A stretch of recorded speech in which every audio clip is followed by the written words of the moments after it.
Hi everyone, my name is Adarsh Mishra and आप देख रहे हैं यूथ नेशन कोडर्स। आज हम लोग बात करने वाले हैं अपने placement drive MCQs in Python के पार्ट 50 4 में से 20 एमसीक्यूज को हम लोग यहाँ पे सॉल्व करेंगे। तो पहले क्वेश्चन पे आते हैं। हमसे कह रहा है भाई which of the following statement is true. तो पहले पे आते कह रहा है जो स्टैंडर्ड एक्सेप्शन होती हैं, मतलब जो हमारी एक्सेप्शन जनरली आती है, जैसे कि इंडेक्स एरर हो गई, अगर आप लिस्ट का कोई इंडेक्स एक्सेस करना चाहते हो जो कि है ही नहीं, ठीक है, नेम एरर हो गई, वैल्यू एरर हो गई, zero divide by zero, zero division error जब हो जाती है, जब हम डिवाइड करते हैं जीरो से, वो हो गई। तो सारी क्या स्टैंडर्ड एक्सेप्शंस हैं। तो कह रहे हैं क्या ये एक्सेप्शंस क्या ऑटोमेटिकली आ जाती हैं हमारे पाइथन प्रोग्राम में, क्या ऑटोमेटिकली इंपोर्ट हो जाती हैं? तो ऑब्वियसली, क्योंकि ऑटोमेटिकली अगर इंपोर्ट ना होती तो हमारे में कभी एरर आती ही नहीं, समझ रहे हो। तो जो स्टैंडर्ड एक्सेप्शंस होती हैं ऑटोमेटिकली इंपोर्ट हो जाती हैं पाइथन प्रोग्राम। पहली लाइन सही मिल गई तो ये हमारा क्या हो गया, आंसर हो गया, बाकी पढ़ने की जरूरत नहीं है। क्वेश्चन नंबर 2 पे आते हैं। कह रहे हैं which of the following is not a standard exception in Python. इनमें से कौन सी हमारी स्टैंडर्ड एक्सेप्शन नहीं है? नेम एरर तो भाई देखो आती है, ठीक है, हमने झेली है। आईओ एरर हमारी इनपुट आउटपुट एरर आती है, उसमें जब हम फाइल नहीं और फाइल में कुछ छेड़खानी कर रहे होते हैं तो फाइल हमारी नहीं मिलती है किसी बात में, आईओ एरर आ जाती है। वैल्यू एरर आती है। असाइनमेंट एरर नहीं होती।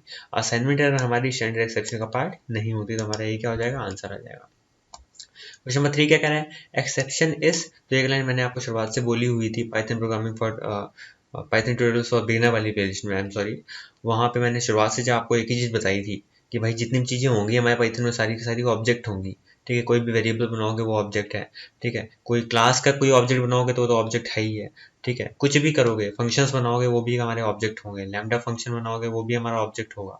तो एक्सेप्शन भी क्या हुई, ऑब्जेक्ट हुई। तो हमारा आंसर क्या हो जाएगा, option number A. Question number 4 पे आते हैं। कह रहा है dash exceptions are raised as a result of an error in opening a particular file. अगर हमें कोई पर्टिकुलर फाइल ओपन करनी है और उसमें कोई एरर आ गई तो कौन सी एक्सेप्शन आएगी, तब आती है हमारी input output error, IO error. Question number 5 पे आते हैं। कह रहे हैं which of the following blocks will be executed जब एक एक्सेप्शन जो है थ्रो करी जाएगी या फिर नहीं भी थ्रो करी जाएगी, मतलब कौन सा ऐसा ढीट ब्लॉक है जो चलेगा ही चलेगा भले एक्सेप्शन आए चाहे ना आए। तो वो होता है हमारा फाइनली। फाइनली कहता है हम तो चलेंगे, हमें दुनियादारी से कोई मतलब नहीं है, हमें उससे मतलब नहीं कि एरर आई चाहे ना आई। रूल क्या होता है, ट्राई ब्लॉक चलता है। ट्राई पे एरर आई तो एक्सेप्ट चलेगा, ट्राई पे एरर नहीं आई तो एल्स चलेगा, ठीक है। फाइनली तो चलेगा ही चलेगा। तो सीक्वेंस क्या होता है, ट्राई, एक्सेप्ट, एल्स, फाइनली, समझ रहे हो। ट्राई पे आए, एरर आती है, एक्सेप्ट चलेगा, फिर फाइनली पे चला जाएगा। ट्राई है, ठीक है, एरर नहीं आई तो एल्स पे जाएगा, फिर फाइनली पे जाएगा। तो 3 ही बन रहा है दोनों केस में। Which of the following blocks will be executed. तो इसका आंसर हो गया फाइनली। क्वेश्चन नंबर 6 पे आते हैं। कह रहा है 4 + 3 करो। अब इंटीजर में अगर आप स्ट्रिंग को ऐड करोगे तो ये पॉसिबल नहीं है ना। तो ये क्या हो गया, इनकम्पेटिबल टाइप हो गया। तो क्या एरर आएगी, टाइप एरर आ जाएगी, सिंपल। तो ऑप्शन नंबर डी बिल्कुल हमारा सही हो जाएगा। क्वेश्चन नंबर 7 पे आते हैं। कह रहे हैं 2 सेट हैं हमारे पास, सेट 1 एंड सेट 2। कहता है सेट 1 जो है वो सुपर सेट है सेट 2 का, मतलब जो पहला वाला सेट है इसमें वो सारे एलिमेंट प्रेजेंट हैं जो हमारे सेट 2 में है। मतलब अगर सेट 1 हमारा पेरेंट है तो सेट 2 बच्चा है। कह रहा है इट इज रिक्वायर्ड टू कह रहा है it is required to get only the unique elements on both the sets. मतलब हमें यूनिक एलिमेंट चाहिए दोनों सेट से, मतलब कि जो दोनों में कॉमन है हमें वो नहीं चाहिए, यूनिक एलिमेंट चाहिए।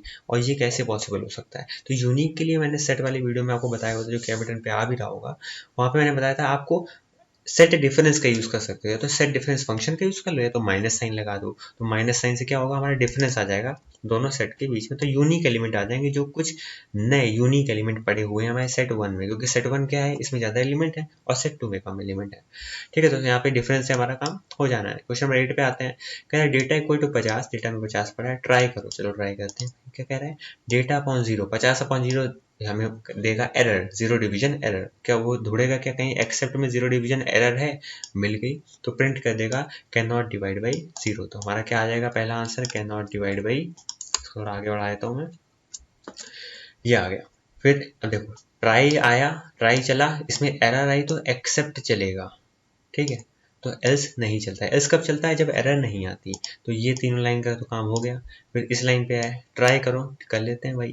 कह रहा है 50 है डेटा की वैल्यू, कहता है 50/5 करो, 10 आ गया, डेटा में 10 आ गया, एरर नहीं आई ना, तो एक्सेप्ट नहीं चलेगा और अब एल्स चलेगा। एल्स कह रहा है पाइथन को प्रिंट करो। मेरा पाइथन उठाया मैंने, पाइथन यहाँ आके प्रिंट कर दिया, तो can not divide by 0 Python. Option number ए हमारा बिल्कुल क्या हो गया, सही हो गया। क्वेश्चन नंबर 9 पे आते हैं। कह रहे हैं इनमें से कौन सी स्टेटमेंट सही है। कह रहे हैं न्यू मेथड जो है क्या ऑटोमेटिकली हमारा इनिट मेथड को कॉल कर देता है, ऐसा नहीं है।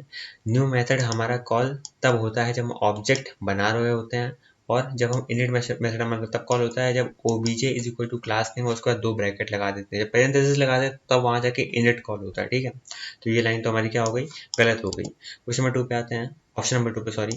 The init method is defined in the object class। तो क्या init method डिफाइन होता है ऑब्जेक्ट क्लास में। लोग कहेंगे ऑब्जेक्ट क्लास क्या होती है। ऑब्जेक्ट क्लास सारी क्लासेस की पेरेंट क्लास होती है। अगर आपको पता करना है ऑब्जेक्ट क्लास क्या है तो हेल्प डालो और ऑब्जेक्ट डाल दो। जब भी कुछ ना आया करे तो हेल्प लिख के ऑब्जेक्ट दबा दिया करो, स्क्वीज टेक्स्ट आ जाएगा, 112 लाइन का पार डालो।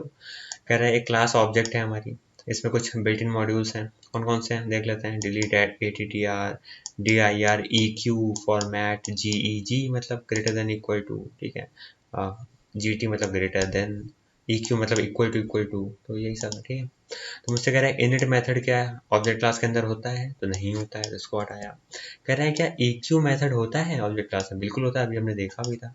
eq काम क्या होता है, देखो जैसे हम लोग नहीं लिखते हैं कि 10 इज इक्वल टू 10, तो अभी हम लिखते तो ऐसे हैं, तो बैकग्राउंड में क्या हो रहा होता है, वहां पे EQ मेथड कॉल हो रहा होता है, ये मेथड काम करता है, समझ रहे हो। तो इसको EQ मेथड चलाता है, और ये कहाँ होता है ऑब्जेक्ट क्लास के अंदर। तो ये हमारा क्या हो गया, आंसर हो गया।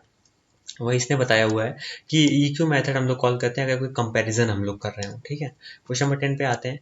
कह रहा है वो मेथड कौन से होते हैं वो उन क्लासों में जो हमें एक्सेस देते हैं प्राइवेट मेंबर्स का। तो प्राइवेट मेंबर को अगर एक्सेस करना हो तो इनकैप्सुलेशन का पार्ट है ऑब्जेक्ट ओरिएंटेड प्रोग्रामिंग का, तो हम लोग कौन से मेथड का यूज करते हैं, गेटर और सेटर। गेटर क्या करता है, वैल्यू हमें उससे ले सकते हैं प्राइवेट वैल्यू की, और सेटर क्या कहते हैं, वैल्यू सेट करते हैं। इसीलिए हम लोग सेटर को बोल देते हैं म्यूटेटर मेथड, क्योंकि वो म्यूटेट कर रहे हैं, वैल्यू को चेंज कर रहे हैं। और गेटर को बोल देते हैं एक्सेसर मेथड, ACCESS होगा, ठीक है। तो वो क्या कहते हैं, वहां से एक्सेस कर रहे हैं। तो म्यूटेटर बोल दो एंड एक्सेसर मेथड बोल दो, या फिर सेटर एंड गेटर बोल दो, सही है। क्वेश्चन नंबर 11 पे आते हैं। कह रहे हैं हमारे पास लिस्ट है 1 और लेकर दूसरी लिस्ट है 2। कह रहा है ये ऑपरेशन परफॉर्म करना है, लोग एरर पे क्लिक करके चले आते हैं, ऐसा नहीं होता है, एक एक करके कंपैरिजन होता है। कह रहा है क्या 11 छोटा है 11 से, नहीं। क्या 2 छोटा है 2 से, नहीं। अभी हमें आंसर नहीं मिल पा रहा, ड्रॉ हो रहा है मैच, ठीक है। अब इधर आओ, क्या 23 छोटा है 2 से, नहीं। अब इसके बाद तो कुछ बचा ही नहीं ना, तो आंसर क्या आया, नहीं। देखो 23 छोटा नहीं है 2 से, तो एक एक करके एलिमेंट चेक होते हैं। अगर यहीं पे 1 होता तो अब इसका आंसर फिलहाल मैं बताऊँ, इसका आंसर आएगा फॉल्स। अगर यहाँ पे 1 होता तो ये क्या कहता है, 11 11 मैच ड्रॉ हो गया, 2 2 मैच ड्रॉ हो गया। क्या एक छोटा है 2 से, बिल्कुल होता है, तो मतलब ये लाइन सही लिखी है। तब इस तरह से कंपैरिजन होता है दो लिस्ट में। तो इसका आंसर क्या आ रहा था, 23 था ना, तो आ जाएगा फॉल्स। क्वेश्चन नंबर 12 पे आते हैं। कह रहा है एक फंक्शन बनाया मैंने, ठीक है। एक मेरे पास लिस्ट है 1 2 3 4। कह रहा है इस फंक्शन में मैंने अपनी लिस्ट पास करी, ये लिस्ट मेरी उठी, लिस्ट पैरम में जाके सेव हो गई। लिस्ट पैरम में ऐड कर दो 1। इसका मतलब क्या है, इसको समझो। ये कह रहा है कि मतलब देखो इसका क्या मतलब है, मैं ये इसको एक्सपेंड करके लिख रहा हूँ, ठीक है। फलाना वैल्यू इज इक्वल टू फलाना वैल्यू प्लस 1। तो या तो ये लिख दो या तो ये लिख दो, एक ही बात होती है। तो यहाँ पे हो क्या रहा है, मेरी ये लिस्ट में अगर मैं यहाँ पे लिख दूँ तो ये दोनों लिस्ट आपस में क्या हो जाएंगी, कॉन्कैटिनेट हो जाएंगी, ठीक है, और वो जाके इसमें सेव हो जाएंगी। मुझसे कह रहा है कि अब मेरी लिस्ट का लेंथ कितना है, तो 1 2 3 4 5 5 है, तो आंसर आ जाएगा option number C. Question number 13 पे आते हैं। कह रहे हैं मेरे पास एक लिस्ट इनसाइड लिस्ट है, देखो लिस्ट ऑफ लिस्ट है, 0 इंडेक्स पे वैल्यू पड़ी है ये, फर्स्ट इंडेक्स पे ये, सेकंड इंडेक्स पे ये। इसको हम सॉर्ट करना चाहते हैं। सॉर्ट आप जानते हो इंटीजर्स पे होता है, तो लोग इस पे जाके एरर पे क्लिक कर देंगे, बट यहाँ पे तो एरर ऑप्शन ही नहीं, तो आप तो फंस गए। तो कैसे होगा, ये सॉर्ट हो जाती है, कैसे होती है, एक एक एलिमेंट को उठा के। ये 1 उठाया, यहाँ से 3 उठाया, यहाँ से 0.5 उठाया, कौन सबसे छोटा, ये सबसे छोटा, तो यही हमारा आंसर हो गया। अब इन दोनों में आ रहा है, मतलब सी या डी में आंसर है, ए भी गलत हो गया। इसके बाद क्या आएगा, 0.5 के बाद क्या आएगा, कह रहा है 1 आएगा कि 3 आएगा, तो 1 छोटा है तो 1 और 2 आएगा, 1 और 2 ये आ रहा है, मतलब ऑप्शन नंबर सी हमारा सही है। पहले आएगा 0.5 वाली लिस्ट आ जाएगी, फिर 1 वाली आ जाएगी, फिर 3 वाली आ जाएगी, ये तीनों इंक्लोज्ड होंगी एक आउटर लिस्ट से, ठीक है। क्वेश्चन नंबर 14 पे आते हैं। कह रहे हैं कॉम्प्लेक्स को अगर हम सिंपली ऐसे ही लिख देंगे, कॉम्प्लेक्स क्या होता है, इसके 2 पार्ट होते हैं ना, रियल पार्ट, इमेजिनरी पार्ट। मैंने इसके लिए एक वीडियो बना रखा था, आई बटन पे आ रहा होगा, ठीक है। होता है क्या, अगर मैं कॉम्प्लेक्स में कुछ पास नहीं करता हूँ तो वहाँ पे 0j मेरा आंसर होता है, क्योंकि हो क्या रहा है, मैं कह रहा हूँ उसका एक रियल पार्ट होता है प्लस इमेजिनरी पार्ट होता है, और उसके आखिर में जे लगा होता है, इसका रिप्रेजेंटेशन होता है इस तरह से, और यहाँ पे बस एक ब्रैकेट और लगा दो वैसे, ठीक है। तो अगर मैं कह रहा हूँ यहाँ पे मैं कुछ पास नहीं कर रहा हूँ तो रियल पार्ट तो इसका कुछ है ही नहीं और इमेजिनरी पार्ट उसका 0 है, तो 0J मेरा आंसर आ जाएगा। समझ रहे हो? वही इसका एक्सप्लेनेशन यहाँ पे दिया गया, तो वीडियो पॉज करके उसको पढ़ सकते हो। क्वेश्चन 15 पे आते हैं।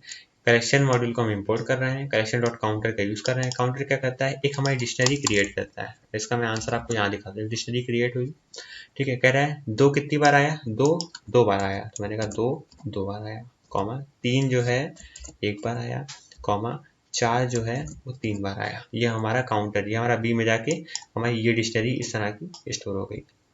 कह रहा है मेरी डिक्शनरी में मोस्ट कॉमन क्या है, तो मैं मोस्ट कॉमन मतलब सबसे ज़्यादा कॉमन, सबसे ज़्यादा रिपीटेशन किसका हुआ है, 4 का, वो भी 3 बार। तो मेरा यही आंसर आ जाएगा 4 3। तो ऑप्शन नंबर डी बिल्कुल सही हो जाएगा। सिंपल। क्वेश्चन नंबर 16 पे आते हैं। पार्टीशन आपको याद आ रहा होगा, मैंने जस्ट लास्ट वाली वीडियो में आपको एक बताया हुआ था, वीडियो नंबर 53 में, कि पार्टीशन का काम क्या होता है। आई होप कि आपको वहाँ से देखा होगा, तो वहाँ से आता होगा। ठीक है, 3-4 हमने एमसीक्यूज पार्टीशन पे ही सॉल्व करे हुए थे। इस पे आते हैं। एक हमारे पास स्ट्रिंग है, यहाँ पे हम लोग क्या कर रहे हैं, स्ट्रिंग में पार्टीशन लगाओ एट द रेट से। एट द रेट मतलब यहाँ पे पार्टीशन लगे। मैंने आपको बताया था पार्टीशन में हमेशा हम लोग एक बार ही पार्टीशन करते हैं। तो हमारा ए जो है उठ के इधर गिर गया, एट द रेट मेरा उठ के इधर गिर गया और बाकी बचा हुआ सब उस साइड चला गया, तो 3 पार्ट में ब्रेक हो गया। पहला पार्ट क्या था, इसका मैं आंसर यहाँ पे लिखे दे रहा हूँ, रुको इस जगह पे लिख दे रहा हूँ। ठीक है, इसका ए देखो अलग गिरा, ठीक है, ऐसे मैं इस तरह से रिप्रेजेंट कर रहा हूँ, उसको हम लोग टपल में ही रखते हैं। ठीक है, एट द रेट अलग गिरा, फिर उसके बाद ये जितना भी बचा हुआ आइटम था ये मेरा अलग गिर गया, ऐसा। तो कुछ इस तरह से टपल में मेरी वैल्यू आ जाएगी। हम इसी को प्रिंट कर दे रहे हैं, तो मेरा प्रिंट हो जाएगा टपल के अंदर। फिर यहाँ पे हम स्प्लिट का यूज़ कर रहे हैं अपनी स्ट्रिंग में, और स्प्लिट क्या करता है, जहाँ जहाँ उसको एट द रेट दिखेगा वहाँ से एट द रेट को हटा देगा और बाकी एलिमेंट को तोड़ तोड़ के अलग फेंक देगा। तो ऐसा 3 बार करना है, 1 2 3, तीनों एट द रेट गायब। ये तो ए अलग, बी अलग, सी अलग, डी अलग एक लिस्ट के अंदर, तो वही मेरा आंसर आने वाला है। तो ये देखो ए अलग, एट द रेट अलग और बाकी अलग गिरा था, A B C D list के अंदर लगा है, तो ऑप्शन नंबर सी बिल्कुल सही है। क्वेश्चन नंबर 17 पे आते हैं। ए इज इक्वल टू, यहाँ पे मैंने लिस्ट के अंदर लिस्ट है, इंटू 3 लिखा हुआ है, तो इसका आंसर मैं यहाँ पे लिखे दे रहा हूँ। ये क्या हो जाएगा, एक मेरी लिस्ट बनेगी। ठीक है, इस लिस्ट के अंदर ये रही पहली लिस्ट, दूसरी लिस्ट, तीसरी लिस्ट, इस तरह से हमारा इसका आंसर आ जाएगा। ए में ये वैल्यू आ जाएगी। फिर अब देखो इसका एड्रेस, इसका एड्रेस और इसका एड्रेस मेमोरी में सेम है, मतलब मैं अगर मैं यहाँ पे 0 लिखूंगा तो यहाँ भी 0 आ जाएगा, यहाँ भी 0 आ जाएगा अपने मन से। समझ लो अभी के लिए। यहाँ पे आते कह रहा है ए के 1 में अपेंड कर दो 7, 0 इंडेक्स फर्स्ट इंडेक्स, यहाँ पे अपेंड कर दो 7। जैसे यहाँ पे 7 आया, बाकी सब भी इसकी कॉपीज हैं, तो वहाँ पे भी अपने मन से 7 आ जाएगा। प्रिंट करेगा ए, तो मेरा आंसर आ जाएगा 777। तो ये हमारा ऑप्शन नंबर बी है। ठीक है, इसको आप एक बार चला के देख सकते हो, बाकी मैंने चला के देखा हुआ था, तो आंसर यही आ रहा था। इसका एक्सप्लेनेशन यहाँ पे साफ साफ दिया गया है कि भाई जो पहली लाइन है हमारे कोड की, वो मल्टीपल रेफरेंस क्रिएट कर देती है, रेफरेंस कॉपी क्रिएट करती है सब लिस्ट की। मतलब ये अलग अलग नहीं है, जब खाली पड़ी थी तो अलग अलग नहीं थी वो एक ही। ठीक है, वो एक ही जगह पे सब सारे के सारे इंडेक्स में वैल्यूज को पॉइंट आउट करनी है। हेंस व्हेन 7 इज अपेंडेड, तो हर एक सब लिस्ट में वो अपेंड हो जाएगा। ना समझ में आएगा कमेंट में बताना, अगले वीडियो में अच्छे से समझा दूंगा। क्वेश्चन नंबर 18 पे आते हैं। लिस्ट है मेरे पास, ये कह रहा है लिस्ट के 1 से लेके सेकेंड इंडेक्स का, मतलब 0 1 और 1 है, और हम जानते हैं कि 2 को हम इंक्लूड करते नहीं, तो मतलब इस जगह पे हमें कुछ वैल्यू रखनी है। वो वैल्यू क्या है, 7,8। तो यहाँ पे जो 7,8 है, इसको मैं जब यहाँ पे रखूंगा तो यहाँ पे देखो 784 की जगह आ जाएगा 7 8, ऐसा। मेरी लिस्ट कैसी होगी, 3 7 8 6 1 2, तो हमारा आंसर नंबर ए आ गया। ठीक है, क्वेश्चन नंबर 19 पे आते हैं। जो ऊपर अभी देखा था ना, उसको कहते हैं लिस्ट स्क्वीजिंग। लिस्ट को हमने स्क्वीज कर दिया, मतलब कुछ वैल्यू अंदर घुसेड़ के उसको बड़ा कर दिया। a is equal to 1 2 3, b is equal to a dot append 4। a में 4 को अपेंड करो, तो a में तो भाई यहाँ कॉमा 4 जुड़ गया, और b में क्या आ जाएगा, क्योंकि ये चीजें मैं कुछ रिटर्न नहीं करती, तो यहाँ पे b में क्या आ गई वैल्यू, नन। मुझसे कह रहा है a को प्रिंट करो, b को प्रिंट करो, तो ये 1 2 3 4 नन कहाँ आ रहा है, ऑप्शन नंबर बी पे आ रहा है, ये हमारा आंसर है। क्वेश्चन नंबर 20 पे आते हैं। एक ए नाम की यहाँ पर लिस्ट है, b is equal to a dot copy, मतलब इस ए नाम की लिस्ट की कॉपी बनाओ जो जिसका एड्रेस मेमोरी में कहीं अलग पड़ा होगा। ठीक है, ऐसा। वो कह रहा है क्या b इज a, क्या b हमारी a है, ऐसा नहीं है। इस जो है वो एड्रेस देख रहा है, एड्रेस क्या b का और a का सही है, एक ही है, ऐसा तो नहीं, अलग अलग है, क्योंकि हम लोगों ने कॉपी फंक्शन का यूज करा हुआ है, शैलो कॉपी हो रही है, तो b इज a। ठीक है, तो यहाँ पे आंसर मिल जाएगा false. Shallow copy deep copy ना, तो उसका वीडियो पे बटन पे आ रहा होगा, देख लेना, तो शायद समझ में आ जाए आपको। एक्सप्लेनेशन क्या है कि भाई लिस्ट b जो है जस्ट कॉपी है हमारी ओरिजिनल लिस्ट a की। कोई भी कॉपी अगर हम लिस्ट b पे अगर हम कोई भी चेंज करेंगे उस कॉपी वाली लिस्ट पे, तो वो लिस्ट बी पे अगर हम कोई चेंज कर रहे हैं तो लिस्ट ए पे फर्क नहीं पड़ने वाला है, क्योंकि हमने उसकी कॉपी बना ली, फोटो कॉपी, सिंपल। तो शैलो कॉपी, और शैलो कॉपी डी कॉपी के लिए वीडियो आ रहा हो तो उसे देख लेना, ठीक है। तो इस तरह से हमने 2020 MCQs कंप्लीट कर लिया अपने प्लेसमेंट एमसीक्यूज इन पाइथन के पार्ट 54 में।